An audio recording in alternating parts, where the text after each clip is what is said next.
Pag-uusapan po natin ang legendary story ng isang legendary prophet na kinain ng isang isda na ang pangalan ay si Jonah. Actually, yung kwento po ni Jonah sa Biblia, maiksi lamang, 4 chapters, 48 verses, pero punong-puno ng nuggets of truth na pwede ho nating matutunan, especially on the subject of obedience. Si Jonah po, mga kapatid, although he was a prophet and a prophet was supposed to say what God wants him to say, pero si Jonah po bilang propeta was not known for what he said. He was known for what he did. Hindi nakilala si Jonah sa kanyang pre-prophesy. Hindi nakilala si Jonah sa kanyang sinabi. Nakilala si Jonah sa kanyang pagsuway at sa ginawa niyang pagtakbo sa harapan ng ating Panginoon. In case you are not familiar with this story, itong si Jonah ay binigyan ng Lord ng assignment na mag-preach sa isang city na ang pangalan ay Nineveh. But unfortunately, dahil sa kanyang puso na galit din sa Nineveh, tumakbo siya at umiwas sa assignment na pinapagawa ng Panginoon. Nag-awol si Jonah, absent without leave. Kaya itong si Jonah ay tinagurian din pong missing prophet. Si Jonah ay tinawag din pong runaway prophet. Kasi nung na-receive niya ang salita ng Panginoon, nung na-receive niya ang assignment ng Panginoon, imbis na sumunod, tumakbo. Sabi mo nga sa katabi mo, ikaw ba si Jonah? Amen? Ang sabi ng verse 1, balikan po natin, the word of the Lord came to Jonah, the son of Amittai. So obviously in verse 1, kitang-kita ho natin na na-receive ni Jonah ang salita mula sa ating Panginoon. Isang magandang paalala din po sa atin, mga kapatid, na ang Diyos po natin is a God who speaks. At naniniwala po ako, God will speak to you if you will make yourself available for Him. At naniniwala ko ang Diyos nagsasalita, but the bigger question should be, tayo ba ay nakikinig sa Panginoon? Naniniwala ko lahat po tayo may purpose. Kung ang ventilador nga po may purpose, na mag-circulate ng hangin, ibig po ba sabihin, mas may purpose pa ang ventilador kaysa sa atin? I don't think so. Lahat po tayo may purpose ang Panginoon. Every one of us are called for a certain and specific assignment and a purpose. So the problem is not, nagsasalita ba ang Panginoon? Ang problem is, are we even listening? Ang sabi ng verse 2, mga kapatid, ang instruction ng Panginoon kay Jonah, go to the city of Nineveh and preach against it because its wickedness had come up before me. So ang instruction ng Panginoon kay Jonah, pumunta ka sa syudad na yon, may kasalanan ng syudad at ikaw ang magpaalala sa kanila na kailangan nilang magsisi sa harapan ng ating Panginoon. You are to preach against it. In fact, ang message ni Jonah ay mas maiksi pa sa message ko today. Kasi ang pinapasabi lang ng Panginoon kay Jonah, in 40 days, wawasakin ng Lord ang city of Nineveh kung sila ay hindi magre-repent. So sinasabi ng ating Panginoon kay Jonah, sabihin mo sa Nineveh, either they will turn to God or I will burn them and destroy them. So turn or burn, it's your choice. Si Jonah ang nagsilbing wake-up call. Si Jonah ang nagsilbing alarm clock ng nation o ng city of Nineveh at ang kanyang mission, mag-preach ng repentance sa entire city of Nineveh.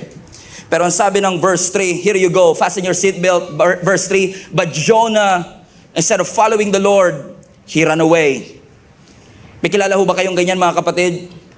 Imbis na tumakbo, imbis na sumunod, tumakbo. Katulad ni Jonah, marami po sa atin are struggling to obey the Lord. 2 weeks ago, I started a message called Obey Anyway because naniniwala ako na tayo po ay tinawag ng Lord hindi para maging OA, obey anyway, kundi tinawag tayo ng ating Panginoon na sundin ang ating Panginoon sa anumang circumstance at pagsubok ng ating buhay. We were called to obey. And when you obey, there is blessing in your obedience. Everybody say blessing. Everybody say obedience. May pagpapala ang pagsunod. Pero si Jonah, imbis na sumunod, imbis na piliin ang blessing, pinili niya na tumakbo palayo sa Diyos. In fact, I find it fascinating na yung pangalang Jonah, kapag translate mo, is actually kalapate. Parang bagay sa kanya, no? Yung kalapating lumilipad. And then he flew away from his calling. He flew away from his assignment. And in fact, si Jonah, na son of Amittai, Amittai is actually a Hebrew word for truth. And he ran away from truth. This is a good picture, a good reminder for all of us na tayo ay tinatawag ng Panginoon palapit sa truth, hindi palayo sa truth. Hindi tayo tinawag ng Lord palayo sa assignment natin, kundi palapit sa assignment natin. Hindi ho kasi porket exposed tayo sa biblical truth, may guarantee ng godly life. Si Jonah nga, propeta na eh. Tama? Pero pinili pa rin niyang tumakbo palayo sa Panginoon. Bakit? Si Jonah po ay tinatawag ng Panginoon na pumunta sa Nineveh. Now, ang Nineveh po, mga kapatid, is actually a capital of Assyria. It is now present-day Iraq. Okay? Ang Nineveh, mga kapatid, is great in wealth, was great in wealth. It was great in power, great in dominion. But unfortunately, kahit ito'y mayaman, powerful, filled with dominion, ang Nineveh back in the day ay kilala rin po sa pagiging barbaric. Halang ang kaluluwa ng mga taong nakatira dito. In fact, yung kanilang mga kaaway, tinotorture nila, pinuputol ang kanilang mga kamay, tinutuklap yung kanilang mga ilong, yung mga tenga nila tinataga, sinusunog nila ng buhay ang kanilang mga kaaway, pinupunit yung labi ng kanilang mga kaaway, at pupugutan nila ng ulo ang kanilang mga kaaway at gagawa ng pyramid out of it. They were barbaric. No wonder si Jonah, sabi niya, wala nang chance ang magbago ang mga tao rito. Ba't pa ako magpipreach ng repentance sa mga barbaric na community? Napansin niyo ba, mga kapatid, na ang Diyos natin ay may habit na utusan tayo na pumunta sa bagay na hindi natin gustong puntahan? O let me repeat, napansin niyo po ba ang ating Panginoon ay may habit na papuntahin ka sa isang lugar na ayaw mong puntahan para gawin yung bagay na hindi mo gustong gawin? And si Jonah, pinapapunta siya sa isang bansa na nanakit sa kanilang bansa, mag-preach ng repentance sa bansa na barbaric, na sa kanyang pananaw siguro wala nang tsansa, okay, na magbago, na sa kanyang pananaw hindi deserve ng mercy and grace ng Panginoon. That's why he ran away. Katulad ni Jonah, I believe many of us are running away from something. So let me ask you a question, what are you running away from? Ano yung mga bagay na tinatakbuhan mo? Are you running away from a responsibility? Are you running away from a consequences? Because hindi tayo nag-iisa. Hindi si Jonah nag-iisa rather, kasi tayo man, at some point, meron tayong mga bagay na tinakbuhan.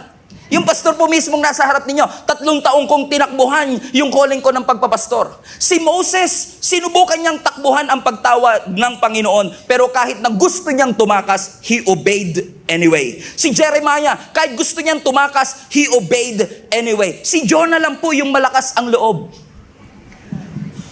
na nung ginusto niyang tumakas, tinuluyan talaga niya. May kilala ho ba kayong mga Jonah sa inyong buhay, mga kapatid, na hindi lang nila gustong tumakas talaga sila? Kasi nga naman, bakit papagawin ng Panginoon sa akin yung bagay na hindi ko gustong gawin at tatawagin niya ako sa isang lugar na hindi ko gustong puntahan? Ano yun, na-realize ko, mga kapatid, na minsan talaga tatawagin ka ng Lord sa isang lugar na hindi mo gustong puntahan at gawin yung hindi mo gustong gawin para matuto kang magtiwala sa Kanya. Amen? Naniniwala ako that it's God's objective for you to hold on and trust the source, our Lord. Ginagamit ng Panginoon yung mga uncomfortable circumstance to, in essence, force you out and get you out of your comfort zone. He is teaching you to lean on Him. Marami siguro sa inyong hindi maniniwala, pero hindi ko inakala na one day gagamitin ako ng Panginoon to preach His Word. Nanginginig ang kamay ko kapag nagpipreach ako. Hindi ko kaya magsalita more than 5 minutes. But God has been good, showed me His grace and His mercy. Yung kulang ko, pinunan ng ating Panginoon. Kaya yung mga taong nakakakilala sa akin mula nung bata pa ako hanggang ngayon, maaaring tumatakbo sa kaisipan nila, si Stephen, hindi naman yan masyadong smart, hindi naman yan masyadong talented, hindi naman yan masyadong anointed. Totoo po yan. I'm not that smart, I'm not that talented, I'm not that gifted, but there is something in me that God placed. May nilagay ang Panginoon sa aking puso para ma-realize ko, it's not me. It is the Lord. I believe as well na ikaw man ay nilagyan ng Diyos ng gift, ng potential, ng calling, ng assignment na marirealize mong pag ginawa mo at sinunod mo, magugulat ka sa mga bagay na kayang gawin ng Panginoon sa iyo na hindi mo kayang gawin on your own. Hallelujah. I'm preaching myself happy. Glory to God. He ran away. Saan siya papunta, mga kapatid? In Tarshish. Verse 3 again. But Jonah ran away from the Lord and headed for Tarshish. So ginawa niya, pumunta siya ng Joppa para mag-travel. Pagdating niya sa Joppa, may mga bangka. Sabi ng scripture, balik mo anak, he found a ship bound for that port. Saan yung port na yun na gusto niyang puntahan? Tarshish. And that is the exact place as well kung saan papunta ng Nineveh. Now, kung hindi po ninyo alam ang geography nung ancient time, nung panahon ni Jonah, yung Joppa po nasa ilalim, pag pumunta ka pa kanan or east, mapupunta ka sa Nineveh. Pag pumunta ka ng west, mapupunta ka sa Tarshish. Pero ito yung interesting. Pagka pumunta ka sa kanan, 500 kilometers lang ang Nineveh. Pero pag pumunta siya ng Tarshish, 5,500 kilometers ang Tarshish. Kung susundin niya ang Panginoon, mas maiksi yung biyahe. Kung susuway siya sa Panginoon, mas mahaba ang biyahe. Napansin niyo ba mga kapatid, na kapag ka may ginawa ang Diyos sa buhay mo, pag may instruction ng Panginoon sa iyo, magpo-provide siya ng transportation para makapunta ka sa Nineveh mo? Correct? Yes? Pag sumunod ka, magpo-provide ang Diyos. Where God guides, He will provide. Come on now. Amen? Na kapag inutusan ka ng Lord to do something, hindi mo kaya, but God will supply words into your mouth. God will supply blessings or talents or giftings na hindi mo inakalang meron ka kasi magsusupply ang Diyos sa iyo pag sumunod ka. Pero alam nyo rin po ba, na kahit sa pagsuway, bibigyan ka rin ni Satan ng pamasahe at transportation to make it to the other side. Kung ang pagsunod may provision, si Satan din gagawa ng paraan mga kapatid for you to run away from him. Magpo-provide si Satan ng transportation para makasunod. Napansin nyo ba yun mga kapatid? Na kapag sumusunod ka sa Panginoon, He will provide for you. Pero kapag sumusuway ka sa Panginoon, kahit malayo, kahit mahirap, kahit gagastos ka, okay lang. Basta makasuway ka. In fact, yung Tarshish, ang pinakamalayong pwedeng puntahan nila back in the day. So pumunta siya sa pinakamalayong lugar na pwede niyang puntahan para tumakas sa Diyos as if naman na hindi siya mahahabol ng ating Panginoon. Kasi alam niyo mga kapatid, naniniwala ko marami sa atin ang nasa crossroad ng dalawang option at dalawang choices. Susunod ba ako o hindi? Tayo ay pinapaalalahanan ng Panginoon to continue to obey the Lord. Na kahit na sa pagsuway, may bangka rin na available. Pero hindi porket available, papunta sa destination na gustong pagdalhan sa iyo ng ating Panginoon. Because even if you want to run away from the Lord, Satan loves to provide a transportation. There's always a boat, a transportation going in the wrong direction, but it will not lead you to your destination. Kahit na nakahanda na yung bangka papunta ng Tarshish, hindi ibig sabihin nun na yun yung tamang bangka na dapat sakyan ni Jonah. Tahimik yung katabi mo. Bakit mga kapatid? Laging may option, pero hindi porket maraming option, maraming daan. Posibleng maraming option, pero iisa lang po ang daan. Pagsuko, pagsunod. Kailangan nating isuko ang ating sarili kasi laging may bangkang nag-aantay. Laging may offer na nag-aantay. May approved na visa. Dalawang kumpanyan tumanggap sa iyo. Pero the main question should be, Lord, where do you want me to go? Hindi porke kasi may offer, kalooban ng Panginoon. Kasi kahit magnanakaw, nananalangin din siguro sa Panginoon. Lord, sana hindi po ako mahuli. Lord, gutom na po ako. Lord, mag-provide ka po ng blessing. Tas may wallet na nahulog. Lord, marami pong salamat. This is an answered prayer. Pero hindi porket may wallet sa harap mo, answered prayer yon. So hindi lahat ng bangka sa harap natin, sagot ng Diyos. Hindi lahat ng opportunity, blessing mula sa Kanya. Hindi lahat ng option na nasa harap natin ay galing sa Diyos. Hindi porket ready, yun ang daan. The ready way is not always the right way. He found a ship, bound for that port. Tignan nyo ginawa niya. After paying the fare, so nagbayad siya. Hindi papuntang Nineveh. Alam nyo, kung nagbayad siya ng pamasahe papuntang Nineveh, dahil mas malapit yung Nineveh, mas mura yun. Tama? So kung susunod siya, magbabayad siya. Pero nung sumuway siya, mas malaki ang kanyang binayaran. Why? There is a cost of following Jesus. Pag sumunod ka, may sacrifice. Sino sa inyo gusto magkaroon ng next level living? Na gusto ninyo na yung remaining months of this year will be better than the previous months of this year. So ibig sabihin, nagde-desire kayo ng next level living. Pero ang next level living, most of the time requires next level sacrifice. May mga blessing sa buhay mo na hindi mo makukuha kahit i-prepare ng Panginoon if you will settle for this level. May mga blessing sa buhay mo na pang next level. At yung blessing ng next level usually requires next level of commitment, next level of sacrifice, next level of dedication. You're going to pay the fare. Pero anong ginawa niya? Nagbayad siya, mga kapatid. Ano sabi ng scripture? He went aboard and sailed for Tarshish to flee from the Lord. Ang Tarshish ay 5 times na mas malayo sa talagang dapat niyang puntahan. Mas mahal ang pamasahe. Mas matagal ang biyahe. Bakit? Kasi madalas ang disobedience will cost you more. Ang pagsuway, maglilikha ng confusion sa buhay mo. Ang pagsuway, maglilikha ng conflict, ng loss, ng pain, ng regret. In fact, if you think about it, based on the logical sense of what we are studying, mas magastos pang sumuway kaysa sumunod. Mas marami ka pang effort na ibibigay sa pagsuway kaysa sumunod. Kung nag-serve ka, hindi mo na kailangan magbingi. Ano mas mahirap? Mag-serve o magbingi-bingihan? Sino sa inyo agree, mas madali pang mag-link up kaysa tumakas? Sa totoo lang, di ba? Kasi pag nag-link up ka, uupo ka lang. Pero kung tatakas ka, last song pa lang, tumatakas ka na kagad. Di ba? Hindi pa tapos yung sabi, kailangan tumakas na tayo. Baka habulin ako ng link up group leader. Hindi ko nga alam kung sino ito, para mga agent yata ito, inaalo ko ng house and lot. Nagkalat sila dyan sa labas. Kailangan magtago tayo. Dadaan ka sa fire exit, dadaan ka sa hindi mo naman dapat daanan kasi mas ma-effort, mas magastos ang pagsuway kaysa pagsunod. Sa totoo lang po, mas madaling kalaban si Satan kaysa kalaban ng Diyos. It's your choice. Kasi tingnan nyo to, no? Kapag kalaban mo si Satan, tutulungan ka ng Diyos. Pero kapag kalaban mo ang Diyos, sino tutulong sa'yo?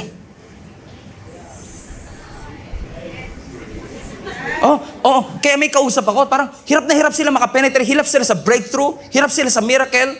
They want the miracle, but they don't position themselves for the miracle.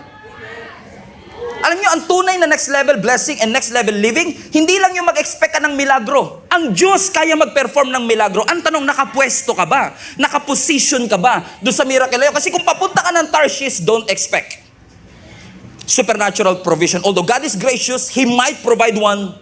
Ang guarantee ito, when you obey, there is blessing. When you obey, God will open the way. Kapag sumunod ka sa Panginoon, ano man ang bagay na kulang sa iyo na pinapadagdag ng Diyos, o ano mang bagay na meron ka na pinapabawas ng Diyos, ano mang bagay na sinasabi ng Panginoon na puntahan mo, kausapin mo, sino mang tao ang sinasabi ng Panginoon, sharean mo ng gospel, ano mang event, ano mang training na sinasabi ng Panginoon, mag-enroll ka, whatever it is that God is commanding you to do, He's going to provide the resources, the wisdom that you will need. Kasi kakampi mo siya. Sa totoo lang, God will require what is not easy to do. Napansin niyo ba mga kapatid? Na ang requirement minsan na gustong pagawa ng Panginoon sa atin, parang ang hirap on our own. And I believe that is intentional. Na talagang sinasadya minsan ng Panginoon na yung pinapagawa niya sa iyo, hindi mo kaya. Sa lahat ng mga leaders na nandito ngayon, maybe you are visiting from other churches. Napansin niyo ba na kapag na yung vision, laging mas malaki sa wallet? Pag may vision na nilagay ang Panginoon sa iyo, laging kulang yung budget mo para doon. Intentional si Lord doon. Kasi kapag lahat ng vision kaya mong punan, hindi ka na magtitiwala sa Diyos eh. Pero minsan i-allow ng Diyos na i-calculate mo parang kulang para matuto tayo magtiwala sa Panginoon, para matest yung ating pananampalataya sa ating Panginoon, para ma-realize natin this is not about me. This is all about the God that I serve. This Christian thing, sino sa inyo makakapag-testify ang pagiging Kristiyano hindi madali? Hindi na nga madaling mabuhay, hindi pa madaling maging Kristiyano. Ano na ba talaga? Pambihera. Hindi mo madali maging Kristiyano, right? Hindi rin mo madaling sumunod. Pero at least, subukan mo man lang.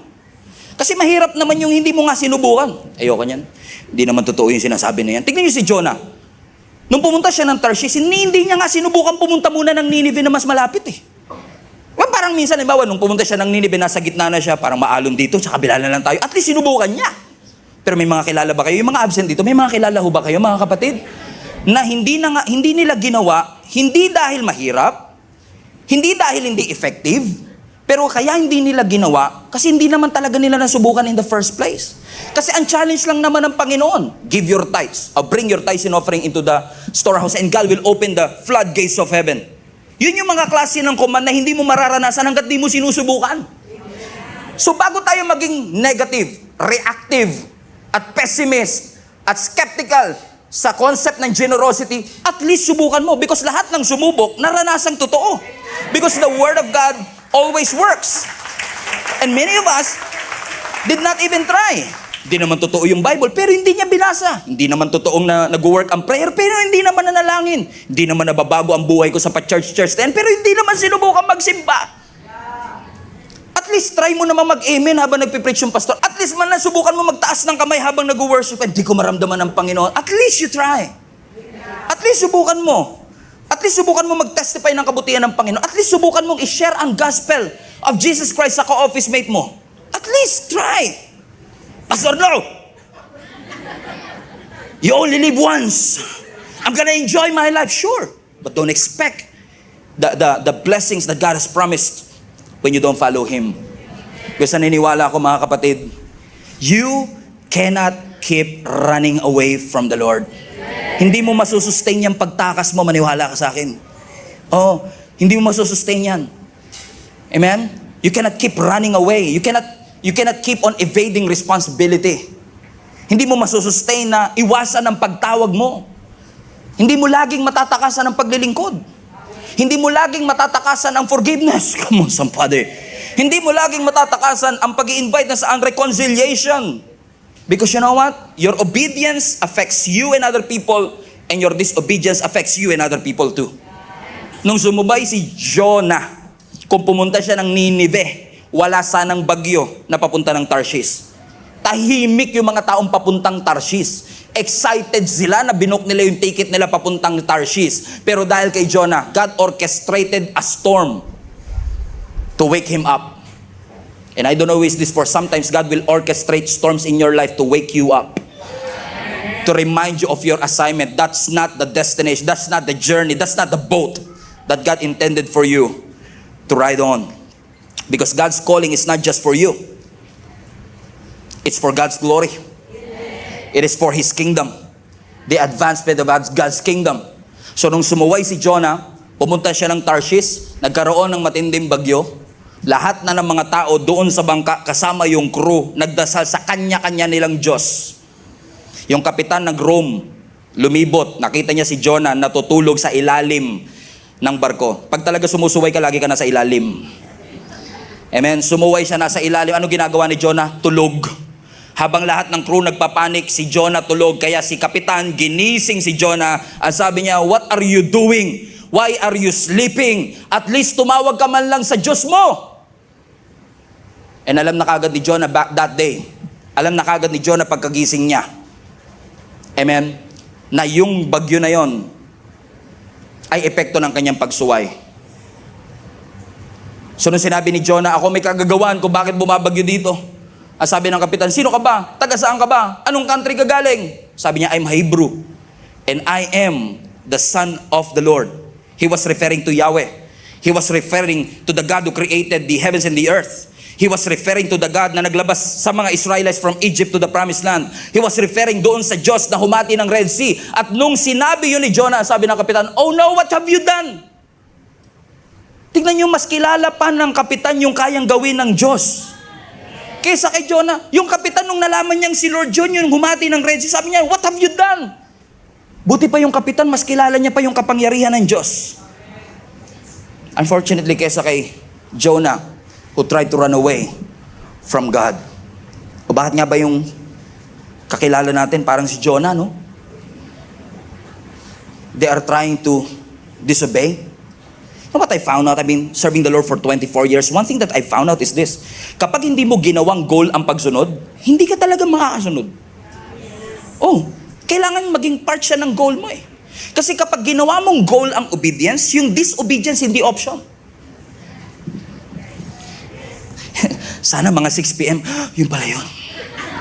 Nag-guess ko na yung sinasabi ni Pastor. Bakit? Kasi pag goal mo ang pagsunod, ibig sabihin intentional ka sa gusto mong puntahan. May kilala ho ba kayo, I don't know if there's a better term for it, yung parang kaibigan na kaladkarin, kahit saan mo ayain. Sige, sama, BGC, punta ko BGC. Taiwan, punta tayong Taiwan. Swimming, punta tayong swimming. May kilala ba kayong mga kaibigan na ganyan? Yung madaling akayin? Kasi wala siyang planong puntahan nung araw na yun eh. Pero kung intentional ka sa gusto mong puntahan, kahit ayain ka sa kahit saan, pwede mong sabihin, may plano na ako eh.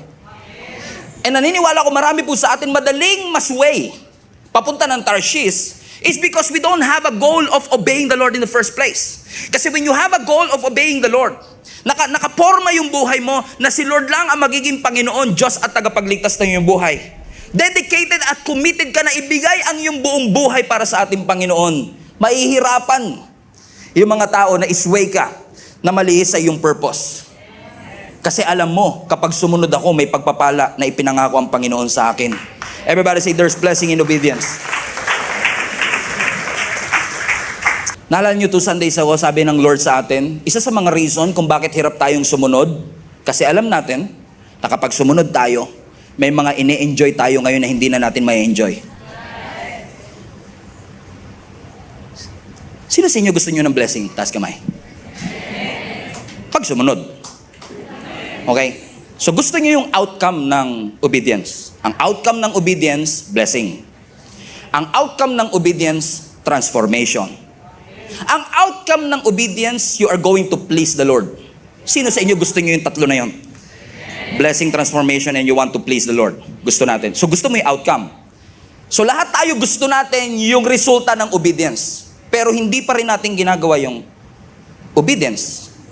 Alam niyo kung bakit? Kasi gusto natin yung outcome ng obedience, hindi lang natin gusto yung outcome ng obedience sa atin. Kasi once sumunod ako, my life will be changed.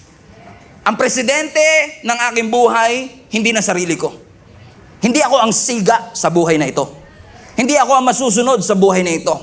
Ang Panginoon ang masusunod. Yun yung mahirap na part. Amen? Unfortunately, gusto natin yung outcome ng obedience, ayaw natin yung sacrifice ng obedience. May kilala ba kayo, may ka-office mate ba kayo gustong ma-promote, hindi pumapasok? Doesn't make sense, isn't it? Di ba? Pag hindi nagtatrabaho, hindi nag-e-effort, hindi nagsasacrifice, pero gustong ma-promote. Who are you?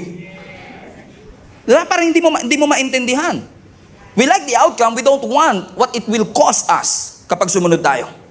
So ginawa ni Jonah, imbis na sumunod sa ating Panginoon, pumunta ng Nineveh, pumunta siya ng Tarshish, na masahe ng mas mahal, nag-travel ng mas mahal, nag-effort ng mas matindi. Ano sabi ng scripture? Habang nasa gitna siya ng kanyang pagsuway, verse 4, then the Lord sent, it is the Lord who sent a great wind on the sea. And such violent, iba sa inyo, kinabahan, Pastor, 16 version, nasa 4 ka pa lang ah. Okay, magala, hindi naman natin abutin yung 16. Then the Lord sent a great wind on the sea, and such a violent storm arose, that the ship threatened to break up. All the sailors were afraid, and they cried out to their own God. Watch this. And they threw the cargo into the sea to lighten the ship. So nagpadala ang Panginoon ng bagyo para gisingin si Jonah. Nung nalaman ng mga crew ng barko na delikado yung kanilang barko na lumubog, ano ang kanilang ginawa uli? Tinapon nila yung mga bagahe, yung bigat ng barko sa dagat. Which is, hindi ako seaman, hindi ako engineer, I think that's the logical thing to do. Para hindi lumubog, itapon mo yung nakakapagpabigat, right? Right?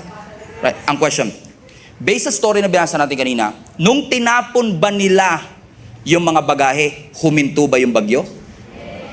Hindi. Pero may ginawa sila. So, makaka-relate ba kayo dito na minsan, tinusubukan mong solusyonan yung mga storm sa iyong buhay, pero kahit anong bagay ang i-let go mo, hindi humihinto yung storm? In fact, sabi ng scripture, di ba nabasa nyo, naalala nyo, it gets rougher and rougher. Mas tumindi pa nga yung bagyo. Tinapon na. Logically speaking, kung gravity ang pag-uusapan, dapat at some point, kahit paano, di ba? Wala namang butas yung bangka. Pwede silang maligtas, o at least man lang gumaang ng konti yung kanilang, come on, somebody. Right? Sinubukan nyo na ang lahat, ginawa nyo na ang lahat, tinapon nyo na ang lahat. Pero ganun pa rin, you are facing the same storm. And you are facing a problem that gets rougher and rougher. You know why? Kasi that storm is not naturally produced ng environment. God orchestrated that storm. Listen to me. That storm is spiritual. Yung alam minsan, kapag may problema tayo, hindi natin ina-assess, is this storm spiritual? Kasi ang spiritual storm hindi ma-address ng natural reasoning.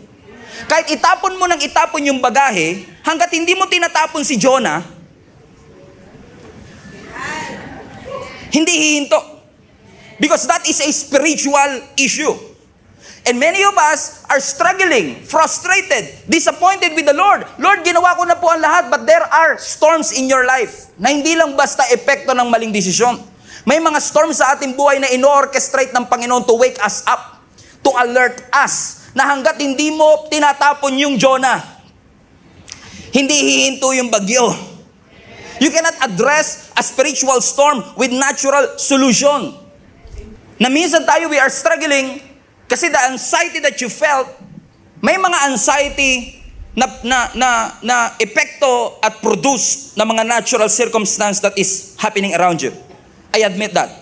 I acknowledge that. In fact, hindi ko nire-recommend na kung may niresetang gamot sa inyo, ang doktor wag niyong inumin. In fact, ina-advise ko kayo na sikapin muna ninyong i-address in a natural solution, natural way. Pero napansin nyo ba, kahit anong gawin nyo on the natural, minsan may mga storm sa buhay natin na ayaw lumayas. Because that thing, that storm is not a natural thing. It is spiritually produced na masusolusyonan lang ng spiritual. Ang sabi ng scripture, yes, we agree na meron talagang mental health struggle, meron talagang mental health issue, but we also have to acknowledge na ang sabi ng scripture that the battleground is in the mind. So minsan, nagpaaraw ka, pero nandun pa rin yung struggle mo mentally. So you tried a natural solution, but it doesn't work. Salamat sa tatlo. Amen. Kaya nung hindi nag-work, ang sasabihin sa'yo ni Satan, ano na nang mangyayari sa'yo? Satan will try to remind you and make you think that life is over. Sasabihin sa'yo ni Satan, the victory, it will not happen. There's no more victory in your life. Pero let me tell you this, if you will turn to the Lord, kung babalik ka sa Panginoon, He will give you hope. Hindi matatapos ang matinding unos na ito kapag tapon ka lang ng tapon ng mga bagahe, unless itapon mo si Jonah sa dagat, hindi magiging kalmado ang dagat na ito. Ano nangyari? Verse 15. So nung tinapon nila yung bagahe nila, hindi nag-work. Sino yung sunod nilang tinapon? Verse 15. Ang sabi ng scripture, so they took Jonah. So nagpalabunutan sila. Sino kaya ang dahilan kung bakit nagkaganito tayo? Charan, J-O-N-A-H. Jonah. So anong ginawa nila? Tinapon nila si Jonah overboard. Sabi mo sa katabi mo, kailan mo itatapon yan? Alam niyo kung bakit? Ang susi kasi talaga, surrender. Ang susi kasi talaga, pagsuko sa Panginoon. May mga Jonah talaga sa buhay natin na kailangan nating isuko kasi hindi ito yung ginagawa ng Lord sa buhay mo. Hanggat hindi mo tinatapon ng mga Jonah sa iyo. Jonah yan, matagal nang sinabi ng Lord sa iyo yan eh. Pastor, wag naman. I don't know about you, but I refuse to jeopardize where I am going by hanging on to the people who are not called to be there in the first place. So ginawa nila, tinapon nila si Jonah. Tingnan nyo, sabi na scripture, He threw him overboard and the raging sea grew calm. So yung mga crew, nag-struggle pa sila nung una, nag-hesitate silang itapon si Jonah, trinay pa nilang sagipin yung bangka kasi nga kahit anong human effort mo, pag spiritual ang problem, spiritual ang solution.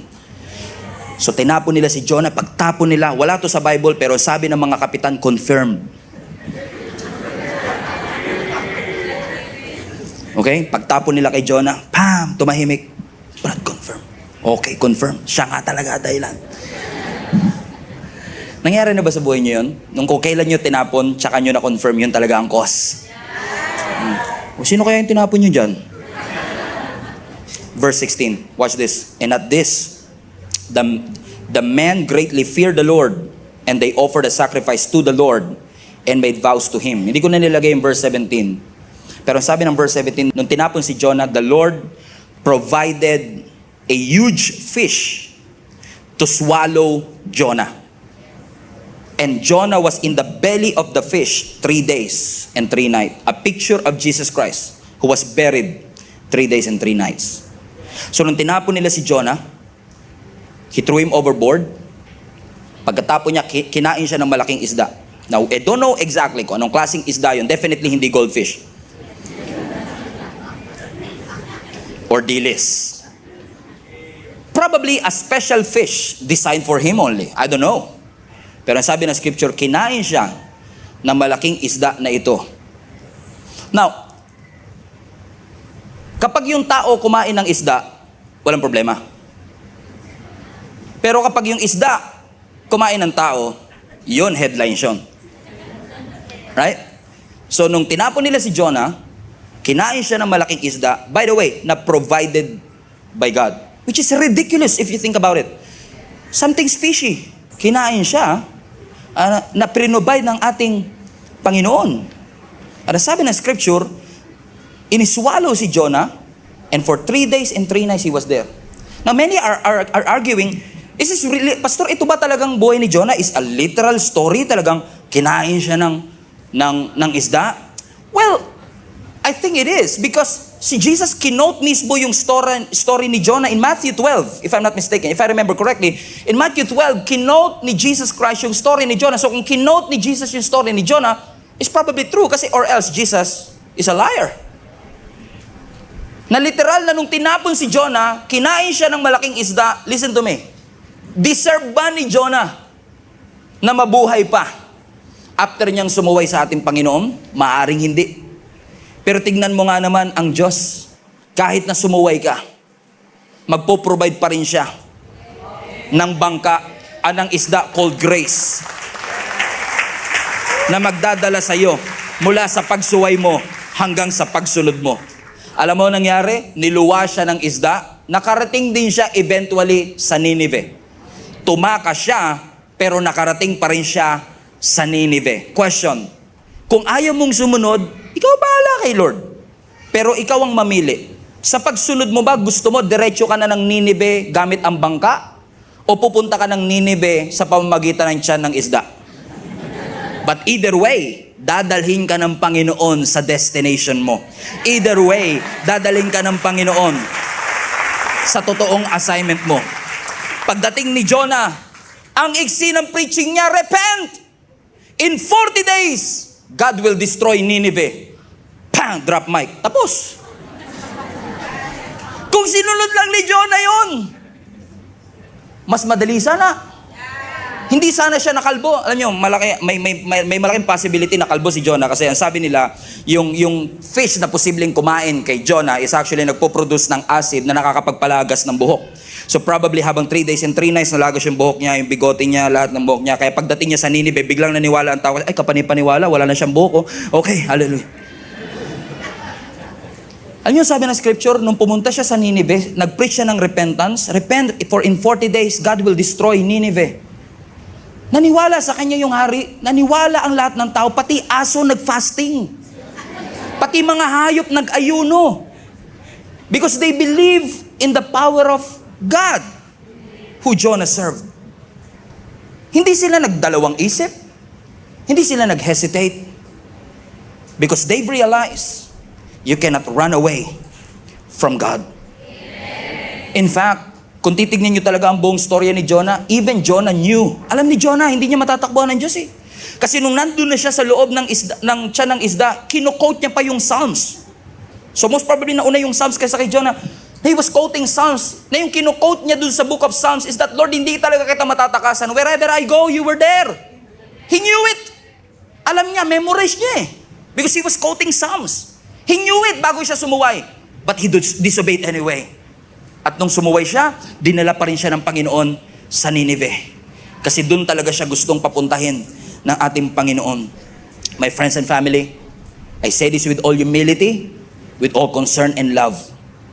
Run all you want, but God will going to be faster than you. Mas mabilis tumakbo ang Panginoon sa iyo. The grace of God will catch up upon you. At kahit gaano ka masalimuot ang iyong buhay, bumalik ka lang sa ating Panginoon. He is faithful and just to forgive you and to cleanse you from all your unrighteousness.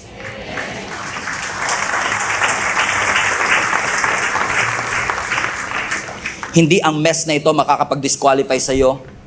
Hindi ang heaviness ng pain na nararamdaman mo ang makakapag-disqualify sa iyo. In fact, yung heaviness of pain na nararamdaman mo will produce humility that will bring you to the next level of your life. But I believe with all my heart that God wants us to have a good life. He wants us to walk in the fulfillment of His promise. Gusto ng Diyos ma-enjoy natin yung lahat ng blessing na ipinangako niya. But you have to choose. Choose Nineveh. Choose Jesus. Choose life. Choose blessing.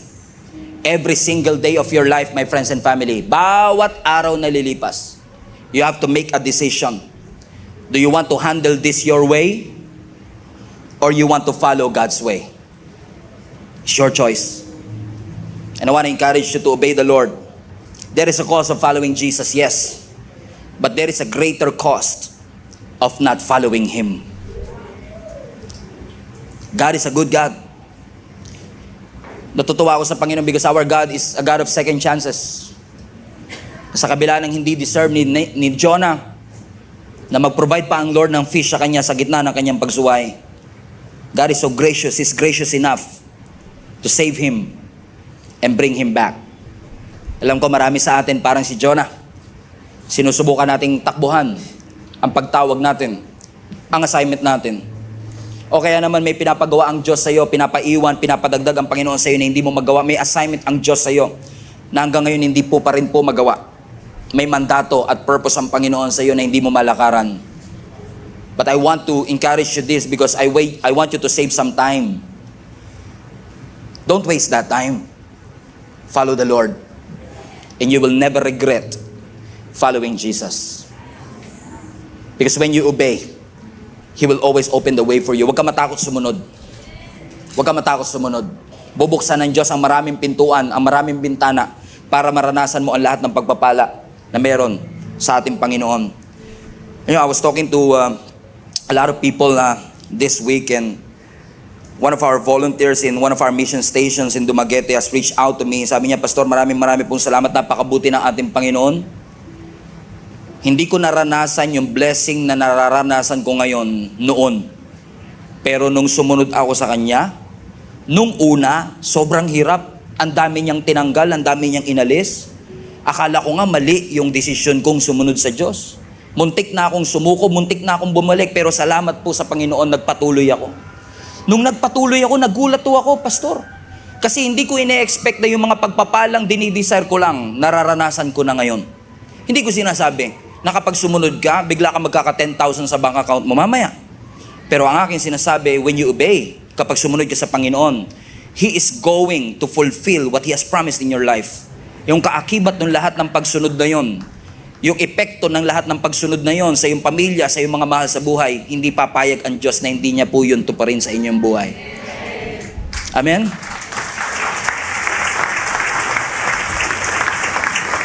Sabi ni David, I've been young and I've been old, but I've never seen the righteous forsaken. Hindi ko nakita ever na mga taong sumunod, ang mga taong matuwid na pinabayaan ng Panginoon.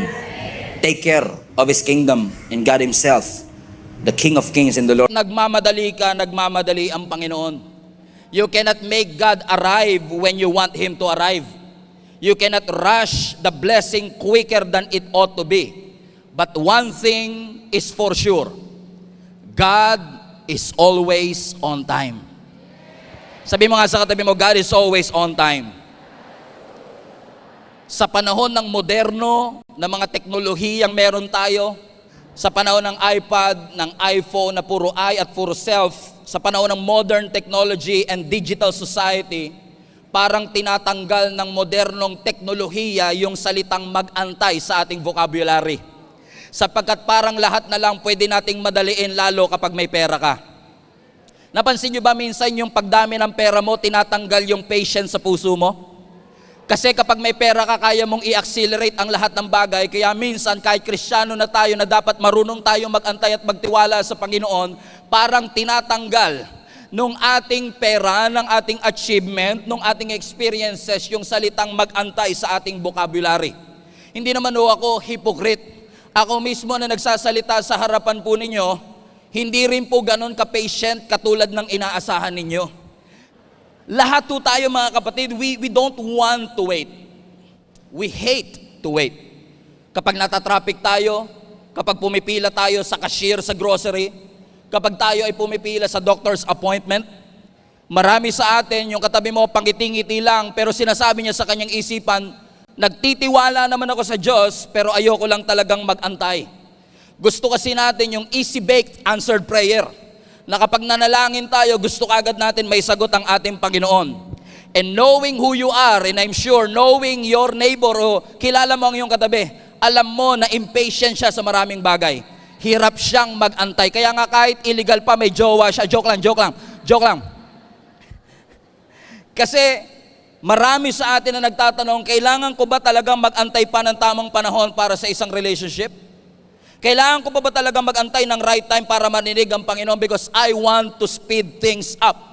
I want to make my life faster and easier. Pero maraming salamat sa Panginoon na kahit na hindi tayo marunong magantay, sa pamamagitan ng sovereignty ng ating Panginoon, tinuturuan niya tayo through our circumstances to trust in God and to trust in His timing. Sige, huwag niyo akong pansinin, okay lang sa akin. Pero naniniwala ko, yung katabi mo, kailangang matutong mag-antay. Kasi maraming mga parte ng buhay niya ang minabadali niya. Akala niya ang relationship parang pansit canton na instant. Akala niya ang relationship parang instant coffee. But let me tell you this, mga kapatid. Ang Diyos may itinuturo sa atin every time na inaalaw niya na mag-antay tayo sa mga blessing na ating ipinapanalangin. In fact, walking with God and walking with the Lord demands that we learn how to wait. Because the Bible is very clear to us in Ecclesiastes chapter 3 that there is always an appointed time for everything on earth. Pag sinabi mong appointed time, hindi ito oras na pinili mo. Ito yung oras na pinili ng Diyos. There is an appointed time, hindi mo pinili, pero pinili ng Diyos kasi may bagay siyang nakikita na hindi mo nakikita, may bagay na alam ang Diyos na hindi mo alam.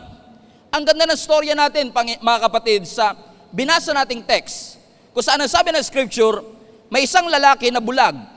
In fact, many scholars are saying he was blind since birth. Na sabi ng verse 22, nung ang ating Panginoong Yesus ay pumunta sa Bethsaida, may mga tao na nagdala ng bulag na lalaki, watch this, and he begged Jesus to touch him. Everybody say beggar. He was begging for healing. He was not begging for money. At marami sa ating pastor, hindi ako makarelate kasi hindi naman po ako pulube.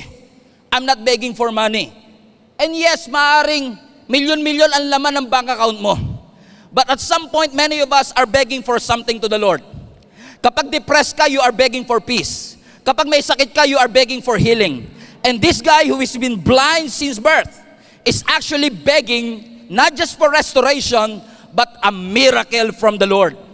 He was waiting, he was longing, and he was hoping for a miracle.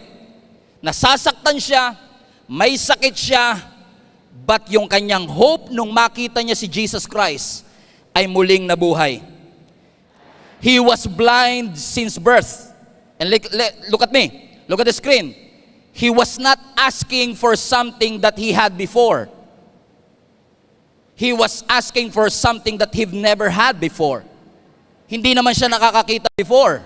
So ang pinapanalangin niya sa Panginoon, Lord, I want to experience sight for the very first time. Iba ito sa miracle kung saan yung babaeng dinudugo for 12 years. Remember that story? Kasi kung dinudugo siya for 12 years, ibig sabihin, naranasan niya yung walang dugo. And now he was asking God for healing. Naalala niyo mga kapatid, yung lame man na 38 years na nasa gilid ng Bethesda? John chapter 5. Nasabi na scripture, he was lame for 38 years. And according to Bible scholars, this guy was about 40 plus years old. So kung 40 plus years old na siya, 38 years siyang crippled, ibig sabihin naranasan niyang lumakad sa kanyang buhay. And then nung dumating ang ating Panginoon, sabi niya, Lord, I want to walk again. Kilala niyo si Lazarus, right? Si Lazarus, nung namatay siya, kaya nga siya namatay kasi buhay siya before. Duh. At nung namatay si Lazarus, 4 days after his death, ang sabi ng scripture, binuhay siya ng Panginoon.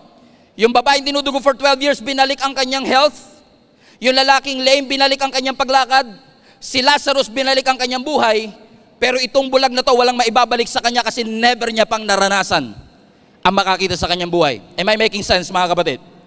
But let me tell you this, kahit never pa siyang nakakita, and he is asking God to give him something that he've never had, let me give you a wonderful news. God is able to give you something that you never had before. He is not just a God of restoration. He is not just a God of healing. He is a God of something new. Hindi lang nire-renovate ng Lord ang nakaraan mo. Hindi lang niya nire-recycle ang past victory mo. May bagong victory na inilaan ng Panginoon sa iyo. May bagong breakthrough na inilaan ng Panginoon sa bawat isa sa inyo. Everybody say bago. Put that in the chat. Something new. Yes, God is a God of restoration, but God is a God of new things. Pero speaking of an orthodox way of miracle, Jesus did something that many of us never seen before. Ang sabi ng scripture, mga kapatid, sa verse 23, yung bulag na ito, na hindi nakakakita, look at the screen, he took the blind man by the hand and led him outside the village. Highlight this part. When he had spit. Ang ganda pakinggan sa English, no? Pero sa Tagalog, dinuraan. Jesus spit, an orthodox. Alam niyo, sometimes, iba talaga si Lord, no? Before pandemic, ang orthodox way of evangelism, bring the people to the doors of your church. But God did something to our church 4 years ago, na hindi na kailangan pumasok sa pintuan ng church natin para maging pamilya ng ating simbahan. In fact, maraming nandito ngayon, lumipad pa, nagbiyahe pa ng maraming oras. You consider this church to be your church, pero never pa kayo nakaapak sa pintuan ng ating simbahan. But God changed something in your life. God did something miraculous in your life. And what God did for our church for the past 4 years have been astronomical and unorthodox. Kasi may mga tao tayong naaabot from different parts of the globe. Let me know in the comment section. We have literally millions of people. And this year we have reached 15 million people worldwide by the grace of God, because He is doing something new to our lives. Na sabi ng scripture, itong bulag na ito, nung dinuraan ng ating Panginoon sa kanyang mata, tinanong siya ng Panginoon, may nakikita ka ba? Sino sa inyo naniniwala, mga kapatid, hindi na kailangan ni Lord ng props para makagawa ng isang milagro? Kasi ginawa niya na nga kay Bartimaeus before. Bulag din naman yun, pero nakakita kahit walang dura. Pero minsan, spit happens. Sabi mo nga sa katabi mo, sometimes, spit happens. Put that in the comment section. Parang iba tunog ah. Sometimes, spit happens. Mga unorthodox way of God bringing the miracle to our lives, na hindi natin inaasahan, parang nakakadiri, pero sometimes you have to endure the mess for you to experience the miracle. It's gross. Nakakadiri. It's messy. But your mess is a potential for miracle. In fact, sometimes, God does His biggest miracle in our mess. That sometimes, spit happens. Naalala ko many years ago, nung nagsisimula pa lang ako magpastor sa simbahang ito, I'm not trying to make this message about me, but let me tell you a story. Nung nagsisimula po ako noong 2013 na magpastor ng church na ito, pag nag-i-invite ako ng mga kapamilya, ayaw nilang pumunta kasi sa Caloocan daw maraming snatcher. Dito daw sa Kamanaba, laging binabaha. Takbuhan daw ito ng mga snatcher. Tapos yung pastor nyo pa bulol, hindi makapagsalita ng diretso. Pero sino bang mag-aakala na gagamitin ng Panginoon yung bulol na pastor, yung isang lugar na laging binabaha, yung lugar na takbuhan ng mga snatcher, to make an impact to millions of people all around the world? Because sometimes, God will use the mess, God will use the bad news to bring the miracle to each and every one of us. I have never imagined that God is going to use this platform to reach millions of people worldwide. I have never imagined na dadali ng Panginoon ang simbahan. By the way, noong 2013 na magsimula ako maging pastor, malaki na ang Gia Kamanaba. O monumento pa noong time na yon. We have literally hundreds of people, and at that time, 100 people is already big. Pero sino ba mag-aakala na kaya pa palang i-level up ng Panginoon yung inaakala mong malaki na? Kaya don't settle for less. Because God is able to do immeasurably above and beyond what you could think or imagine. Minsan, it's your mind that makes you small. Minsan, yung thinking natin, yung pangarap natin, ang nagpapaliit sa kakayanan ng ating Panginoon. Pero sino ba mag-aakala that God will use yung simbahan with 100 members to now literally tens of thousands of members all across the world?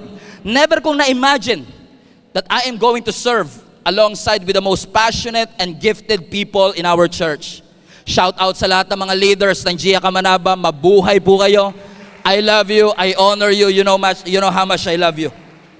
I have never imagined that God is going to use our platform, my voice, to be able to bless somebody, and that God will use this platform to minister to families all across the world. Kaya wag mong limitahan ang Diyos.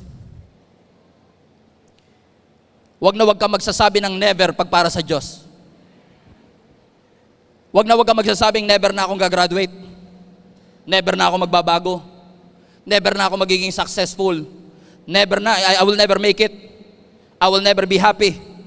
I will never be loved. I will never recover. Never na ako makakatayo uli. Sino sa inyo nasabi niyo yung mga never sa inyong buhay? But I want to introduce to you another never. Munti ko na pamagatan tong another never. Kasi maaaring sinasabi mo, I will never be happy. I will never make it. I will never change. And I will never be successful. But let me introduce you another never. Never na ako magdududa sa kakayanan ng Diyos. Never na ako magmamadali sa sagot ng Panginoon. Never na ako matatakot na mangarap ng malaki kasi alam kong kasama ko ang ating Panginoon. Never na ako magdududa sa kamay at kakayahan ng ating Panginoon because if God did it for this church, He can do it for you. If God did it for me, He can do it for you. And God, if God did it before in your family, guess what? He can do it again. Because our God is faithful and He is the same yesterday, today, and forever. Ikaw lang po, public service announcement, ikaw lang po yung limited, hindi si Lord. Si Lord hindi po siya limited. Tayo ang limited. Tayo ang finite. Pero ang Diyos natin, infinite. In fact, walang mahirap sa Diyos. Si Jenny umiiling sa akin kagabi, yung pinakamagandang babae sa balat ng lupa, by the way. Baka naman umangal pa kayo. Ilang taong ko nang dinideclare yan. Okay? Si Jenny, nandito siya sa front row. Si Jenny, ang pinakamaganda babae sa balat ng lupa. Dumadaing siya sa akin kagabi. Sabi niya, Be, tawagan kasi namin, Be. Siya, Bay, ako B. Baby. Yung nag-exhortation ng giving. Yung iba sa inyo, hindi kayo makapaniwala na kapang-asawa yung mukhang to ng ganun mukha, di ba? Pero ganun si Lord. Limited to, pero unlimited si Lord. Dumadaing si Jenny sa akin kagabi, sabi niya, Be, ang sakit ng tagiliran ko, umaabot hanggang likod, baka meron akong sakit. Sabi ko sa kanya, gaano kasakit? Kasi ganun tayo naman. Evaluate mo from 1 to 10. 10 is the highest, 1 is the lowest. Hindi niya masagot. Diba pag tinatanong mo, tingnan mo yung katabi mo, kung i-gauge mo siya kung gaano siya kaganda on a scale of 1 to 10.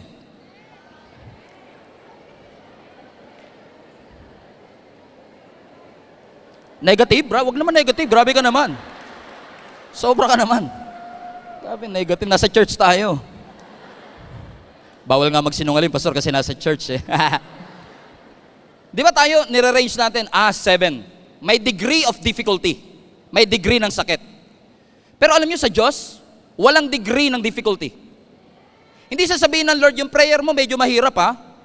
Pwede mabigyan mo ko ng 1 month para ma-process ko yan, mapatawag ko mga 7 anghel para matulungan tayo. Sa Panginoon, walang degree of difficulty. When God says it is done, consider it done. When God says it is accomplished, consider it done. Kasi sa Panginoon, walang level of difficulty. Hindi niya sasabihin sa iyo, alam mo yung prayer mo, palaki ng palaki habang tumatagal ha. Dati pinagpe-pray mo lang, makakain kayo ng tanghalian. Ngayon pinagpe-pray mo na bagong kotse. Tapos pinagpe-pray mo na ngayon yung swimming pool sa backyard ninyo, sana all. Ang Diyos walang degree of difficulty. Huwag kayong matakot na humingi sa Panginoon. Huwag kayong matakot na mangarap para sa Diyos. Huwag kayong matakot na lumapit sa ating Panginoon. Lagnat man yan o cancer. Nothing is too difficult for thee. Ang sabi ng Panginoon, I am God and I change not. At kung ang Diyos nagpapagaling noong 2013, ang Diyos nagpapagaling pa rin po ngayon. At kung ang Diyos nagpapagaling noong 1990s, ang Panginoon nagpapagaling pa rin po ngayon kasi ang Diyos natin ay hindi nagbabago. He is the same yesterday, today, and forever. Walang degree ng difficulty. Let's go back to verse 23. He took the blind man by the hand, led him outside the village, and when Jesus had spit on a man's eye, he put his hands on him, and Jesus asked, do you see anything? Look up. I see people. They look like trees walking around. Verse 25, and once again, Jesus put his hands on a man's eye, and then his eyes were opened, and his sight was restored, and he saw everything clearly. Palapakan natin ating Panginoon. You know, sometimes spit happens, but let me tell you this. kapag hinawakan ng Diyos ang anumang circumstance ng iyong buhay. Alam ko nagre-recover ka pa lang sa bagyo. Alam ko nagre-recover ka pa lang sa loss. Alam ko nagre-recover ka pa lang sa pagkabaon mo sa malaking utang.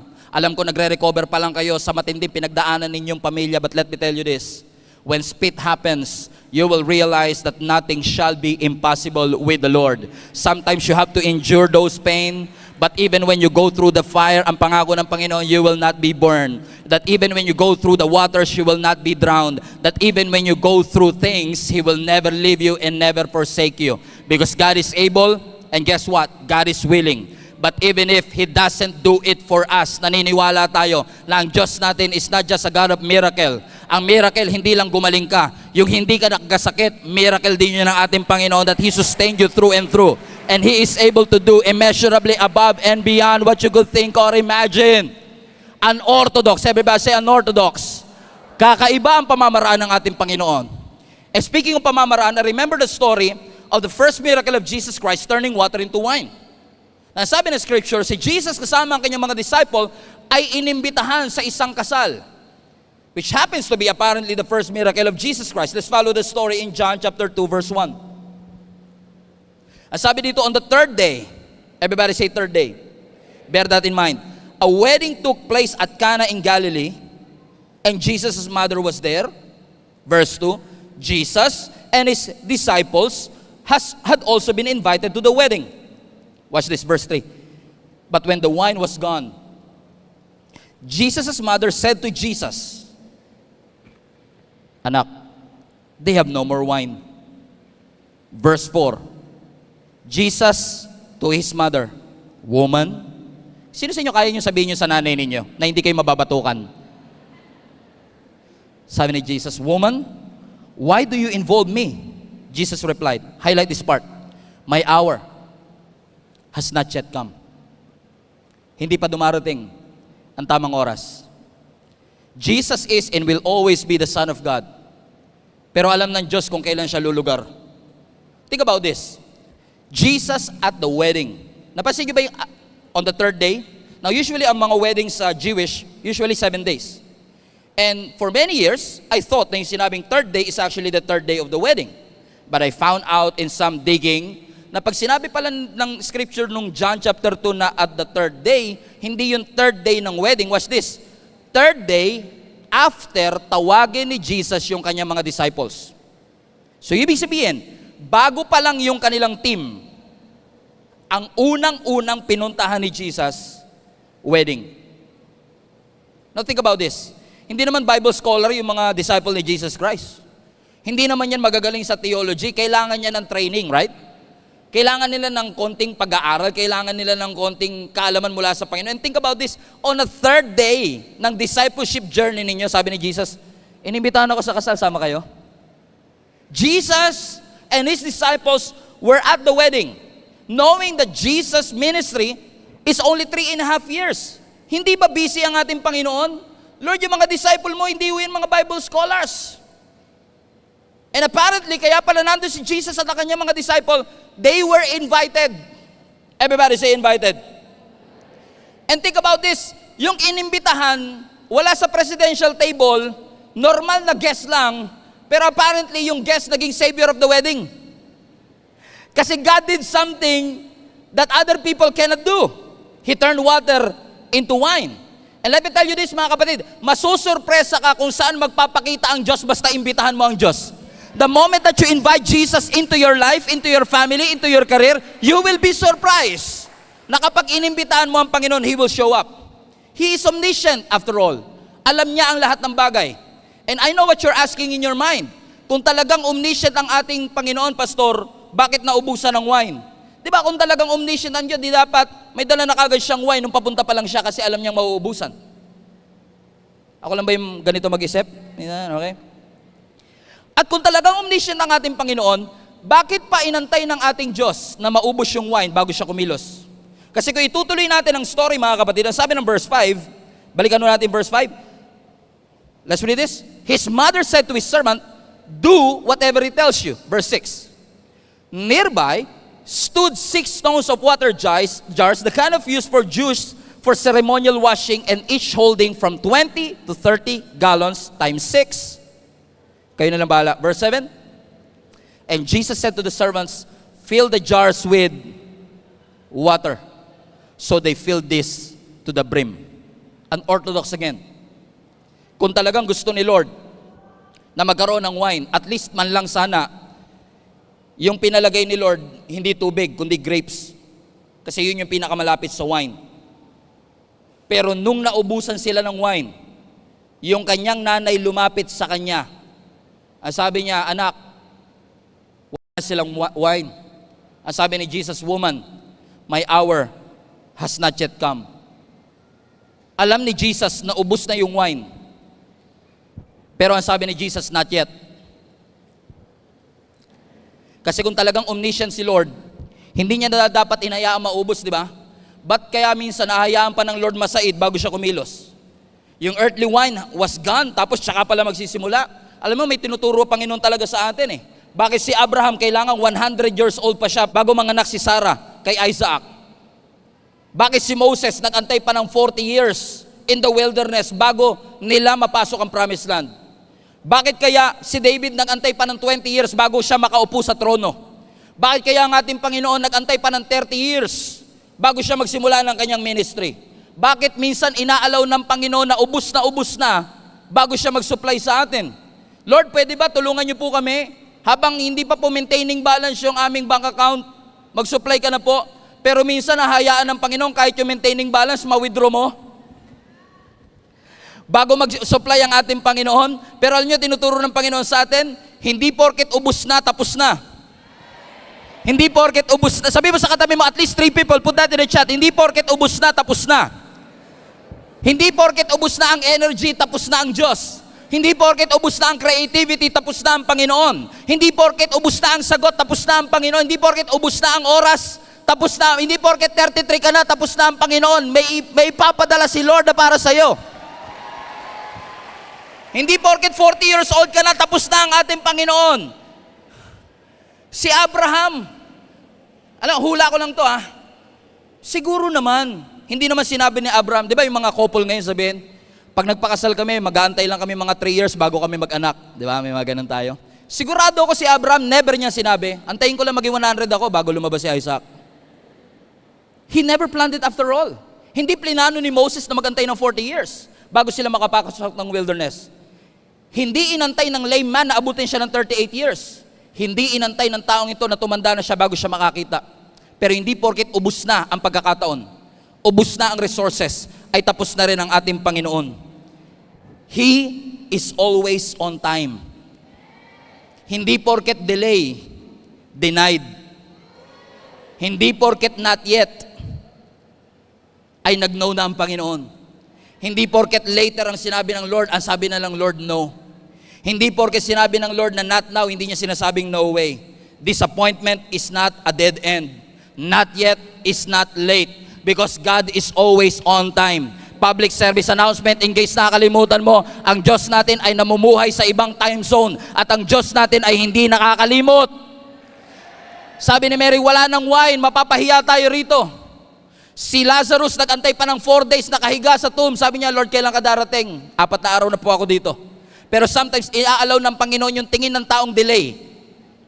Para makita natin na sa pananaw ng tao, tapos na. Sa pananaw ng tao, hindi ka na maka-graduate. Sa pananaw ng tao, hindi ka gagamitin ng Panginoon. Sa pananaw ng tao, sinabi sa akin, wala kang mararating, wala kang talento, alien, mongoloid at pamilya ng mga Sorais. Sasabihin ng ibang tao sa iyo, wala kayong mararating, pero minsan iaalaw ng Panginoon na pumunta ka sa pinakasaid para makita mo yung Diyos na kaya magtawid sa iyo. Kasi, kung mababa pa lang yung level ng wine, ni-rescue na sila ng Panginoon, ang glory na sa couple. Sasabihin nila, ang galing ng couple, no? Nag-provide sila ng wine. Pero minsan iaalaw ng Panginoon na masaid mo na para malaman mo at maisip mo. Hindi galing mo ang nagdala sa iyo dyan. Hindi edukasyon mo ang nagdala sa iyo dyan. Hindi sarili mong galing. Hindi sarili mong talent ang nagdala sa iyo dyan. And I've been asked many times, Pastor, paano ka naging pastor? Ang lagi ko lang po sinasabi sa akin sarili, alam nyo, it humbles me. Alam nyo kung bakit? I don't know what to do. And every time you don't know what to do, you will always look to Jesus, the author and the finisher of your faith. Because hindi porket nagpapanik ang Diyos, at hindi porket hindi alam ng Panginoon. Everybody say, God is always on time. And I know what you're thinking. Marami sa inyo nagsasabi, Pastor, bakit ganun? Kung kailan kailangan ko ang Panginoon, ba't hindi siya kagad tumugon? Di ba si Martha, ganoon din ang kanya sinasabi? Lord, kung nandito ka lang nung may sakit pa lang si Lazarus na kapatid ko, hindi siya dapat namatay. Lord, kung nirescue mo lang sana kami, hindi sana ako nag-quit. Pero bakit kung kailan malapit na ako mag-quit? Bakit kailangan kung pakiramdam ko that I don't have what it takes, tsaka ka po darating sa aking buhay? You know, one thing I've realized in 24 years of ministry, kapag late sa pananaw natin, ibig sabihin test ng Lord. If it's late, it's a test. Put that in the chat. Kapag late sa pananaw natin, ibig sabihin tinetesting tayo ng Panginoon. Bakit? Waiting on God is not a wasted time. While we wait, God wants us to be purposeful. Because you know what? What makes our faith anti-fragile is not our ability to wait, but it's our attitude while we wait. What is your attitude while you are waiting for that miracle? And can I just say this to you? Nung 4 years at 5 years ng church, nandito si Lan at si Jenny. Sayang wala si JM, pero kung nandito siya, he will say the same thing. Nung nagpipray kami sa Panginoon 4 years ago, 5 years ago, this is already what we've been praying for. Sinasabi namin sa sarili namin na Lord, maraming salamat for the effort and the sacrifice and the dedication of the leaders of our church. Pero bakit parang walang breakthrough? Bakit hinahayaan mo, Panginoon, na mahirapan kami? Na parang pakiramdam ko, walang epekto ang lahat ng aming ginagawa. Alam mo, sabi lang ng Panginoon, ngayon, na-realize ko, hindi porke sinabi ng Lord 5 years ago na not yet, ay hindi ibig sabihin hindi natutugon ng Panginoon. And right now, I want to thank the Lord na hindi niya binigay sa akin yung blessing o yung ganitong responsibility 5 years before. Kasi kung binigay ng Panginoon 5 years before ito, nung dumadaan ako sa depression, I will never make it. But I want to thank the Lord for all the great things that He has done. Inalaw niya na dumaan ka sa depression, inalaw ng Panginoon na dumaan ako sa hirap, inalaw ng Panginoon na matuto kami, inalaw ng Panginoon na makita namin ang mga bagay na hindi namin makita para ipakita ng Panginoon ang kaya niyang gawin kapag marunong kang mag-antay at magtiwala sa ating Panginoon. Sabi nga po sa Bisaya, salig sa Ginoo sa tibuok mong kasing-kasing. Ibig sabihin, trust the Lord with all your heart and lean not on your own understanding. Padayon gyud.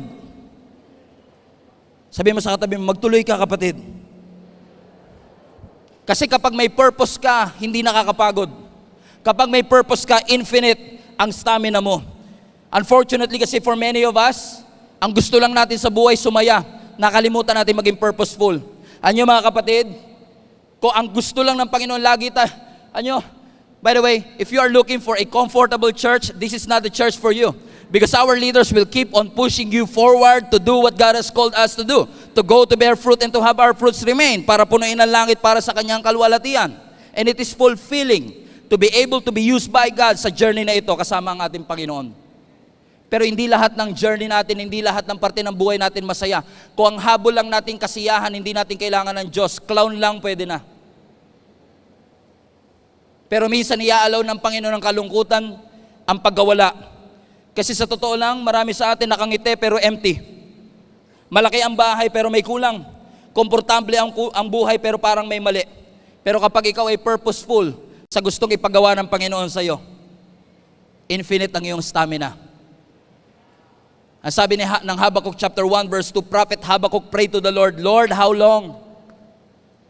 I don't know who is this for. Baka mamaya, yung katabi nyo, hindi naman nag-aantay sa Panginoon, but time will come na itetest ng Panginoon ang endurance mo at ang patience mo at ang faith mo sa ating Panginoon. At maaaring ma-pray mo rin ang pray ni Prophet Habakkuk. Kilala nyo ba si Habakkuk? Si Prophet Habakkuk, siya yung propetang mahaba magluto.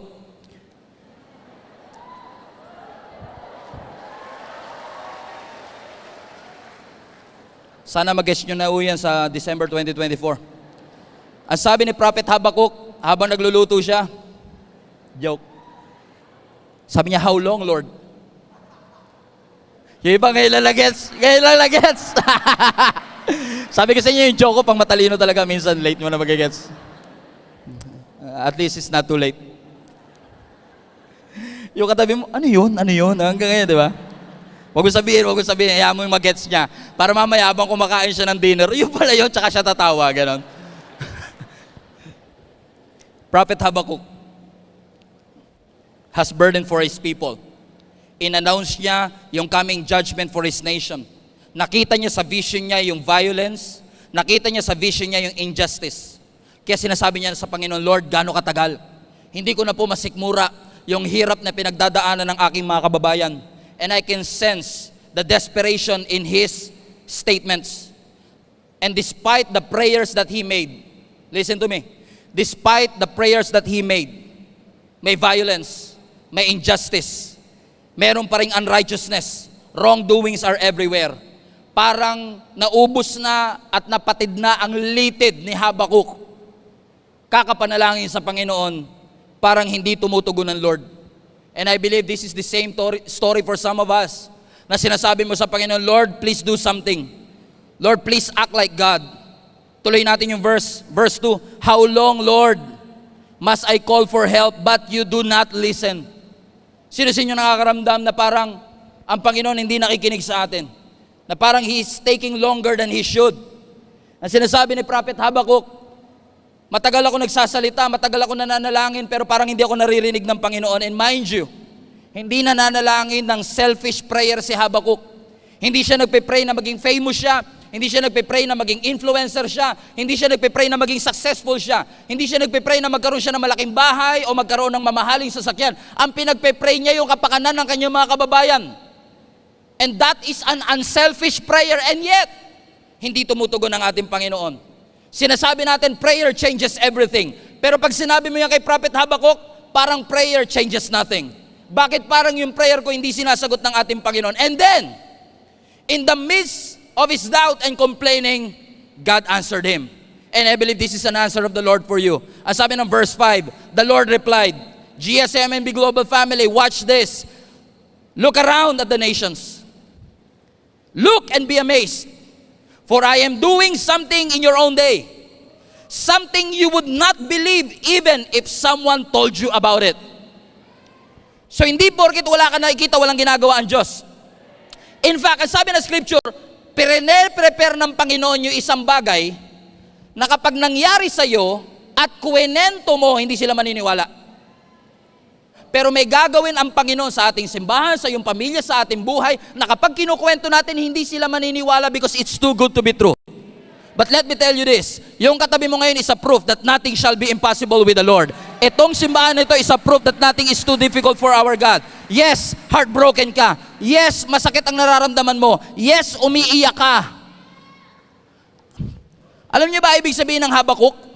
Hindi mahaba magluto. Ang ibig sabihin ng pangalang Habakkuk, tingin kayo sa akin, tingin kayo sa screen, ang ibig sabihin ng pangalang Habakkuk, kapit na kapit. I wonder ilang kayo sa mga global family natin yung Habakkuk. Kapit na kapit sa mga pangako ng Diyos. Kapit na pakapit sa mga mensahe at sa salita ng ating Panginoon. That even when you go through the valley of the shadow of death, kakapit ako sa ating Panginoon. Because I know that weeping may endure for a moment, but His grace and His joy will last for a lifetime. Pastor, you don't understand. What if I break? If you break, God will fix you.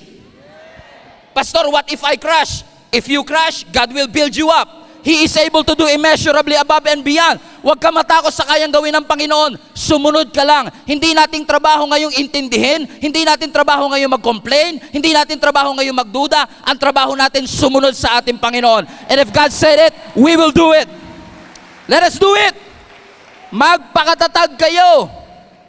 Alam nyo ba mga kapatid, lagi kong sinasabi sa lahat ng mga volunteers, sa lahat ng mga lumalapit sa akin, stay strong. Tinatag na nga nila ako, si Pastor, lagi yung stay strong, stay strong, stay strong. Ano ako bakit? Biblical yan. Gusto ng Panginoon magpakatatag tayo kasi ano man ang pinagdadaanan mo, nakangiti ka man ngayon, but it doesn't mean that you are not broken from within. There are a lot of people are smiling on the outside but really broken on the inside. They are successful on the outside, successful on social media, pero wala nang laman yung bank account nila. Akala nila steak ang laging kinakain, barbecue steak. Sarap naman. But God is able. Tingin kayo sa screen, and every word of it Namnamin ninyo. Hebrews chapter 10 verse 23. Tagalog para si Bir. Magpakatatag tayo sa ating pag-asa at huwag mag-alinlangan pa sapagkat tapat ang nangako sa atin. Sino'y nangako sa'yo? Hindi ako against sa mga politician, hindi ko sinasabing lahat ng politician ganito. Pero hindi ba kayo na-amaze na kapag meron silang meeting de avance, ang mga tao, tingnan mo, ang mga politician nangangako, pag ako ang inyong inihalal, ipapagawa ko lahat ng mga kalsada. Health is my priority. You are my priority. Ang mga tao, tuwan-tuwa, palapakan sila, sigawan sila. Nangangako pa lang yun, sumisigaw na. Pero ang Diyos, tinupad na yung pangako, hindi mo pa napansin. Tinupad na ng Panginoon. Walang guarantee na gagawin nila yung kanilang mga ipinangako, pero ang Diyos may guarantee na kapag ipinangako ng Panginoon sa iyo. Bakit masyado kang tahimik sa lahat ng bagay na ginawa ng Diyos? Hindi pa ba sapat ang buhay na meron ka? Hindi pa ba sapat ang mga kaibigang ibinigay ng Panginoon sa iyong buhay? He is able to do it. Buti pa sa iba lakas sa sigaw natin, pero sabi ng Panginoon, magpakatatag kayo. Hindi porket sinabi ng doktor wala ng pag-asa, mag-give up ka na. And we have a lot of people here, cancer survivors. Sumigaw kayo kung kayo ay cancer survivors, na sinustay ng ating Panginoon.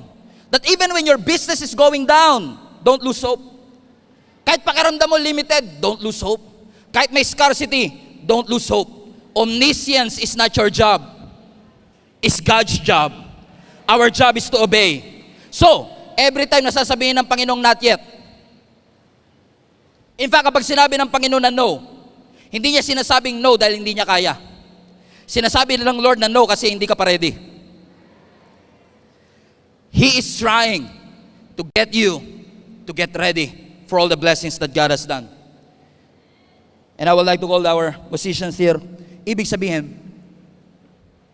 kapag ang Diyos nagsabi ng not yet, kapag ang Diyos nagsabi ng no, hindi siya rejection. God's no is not rejection. He's just saying, not yet. And when God says not yet, it's not late. God is preparing you for everything that He has prepared for you. It may look like it's over until it wasn't. It's not rejection. Nothing is obvious, but everything is changing if you will trust God. Kaya sabi ng Panginoon, punuin nyo, verse 8, draw out some of it. Take it to the master of the banquet. And they did so. And the master of the banquet tasted the water that had been turned into wine. He did not realize where it had come from, though the servants who have drawn the water knew. Then he called the bridegroom aside and said, everyone, bring out the choice wine first, and then the cheaper wine after the guests have had too much to drink. But you have saved the best until now. For many, many years, lagi ko sinasabing the best is yet to come. Paulit-ulit ko sinasabi, nilagay pa natin sa wall natin, the best is yet to come. But let me tell you this, alam ko marami nang ginawa ang Panginoon sa atin for the past 11 years, pero may sinave pa ang Panginoon sa atin. The better things, don't settle for less. The best is still yet to come. So every time you feel like it's not enough, give it to the Lord who is more than enough. The answer might be not now. Ang sagot ng Lord, paaring hindi pa. Sabi ng Lord, hindi pa kita papagalingin. Ang sabi ng Panginoon, ang deliverance hindi pa ngayon, ang provision hindi pa ngayon. Pero Lord, kahit hindi pa ngayon, yung panalangin ko, yung pananampalataya ko, now. Because faith is the substance of the things that I hope for and the evidence of the things I don't see. So my faith is now, even though your answer is not yet. Maaring mabagal sa aking paningin, pero alam ko may tinuturo ang ating Panginoon because His faithfulness is infinite. Dear brothers and sisters, James 5, be patient as you wait, highlight this part, for the Lord's return. Consider the farmers who patiently wait for the rains in the fall and in the spring. They eagerly look for valuable harvest to ripen. As you wait, as you wait, not yet, it's not late. As you wait, be expectant. As you wait, be joyful. As you wait, be hopeful. Because as you wait upon the Lord, there must be an expectation that something good is about to happen to you. Sino sa inyo mga expecting? Sino sa inyo nag-e-expect sa gagawin ng Panginoon sa kanyang buhay? Bigyan ko kayo ng pagkakataon para makita ng mga angel na nagtaas kayo ng kamay.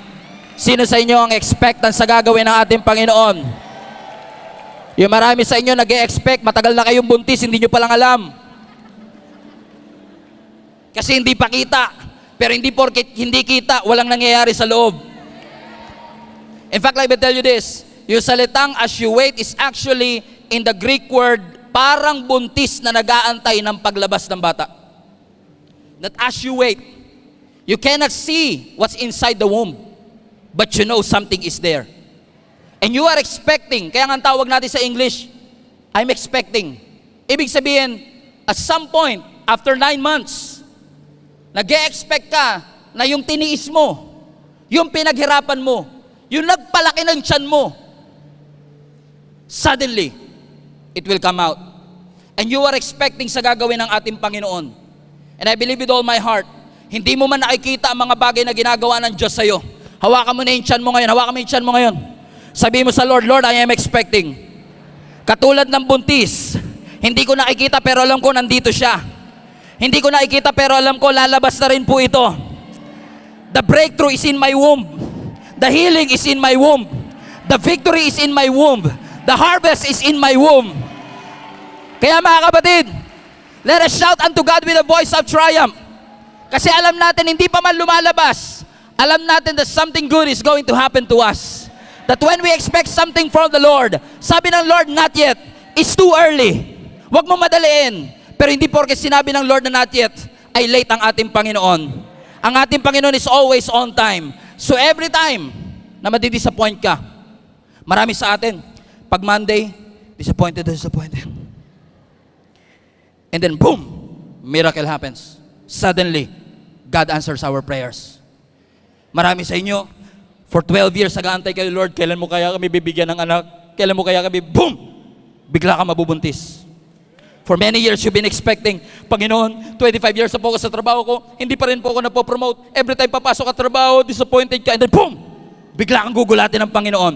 I believe with all my heart sa 2025, maraming gugulatin ng ating Panginoon. Buntis ka na pala, hindi mo pa alam. Buntis ka na pala, hindi mo pa alam. And I want you, mga kapatid, to put your faith to the next level and say, Lord, I am expecting for all the great things that you have done. I am expecting kasi alam ko na ikaw ay Diyos na totoo sa iyong mga pangako. Salamat kahit hindi ako karapat-dapat, nilinis mo ang aking mga kasalanan. Salamat kahit hindi ko deserve, ikaw, Panginoon, na nagbigay sa akin ito because nothing shall be impossible.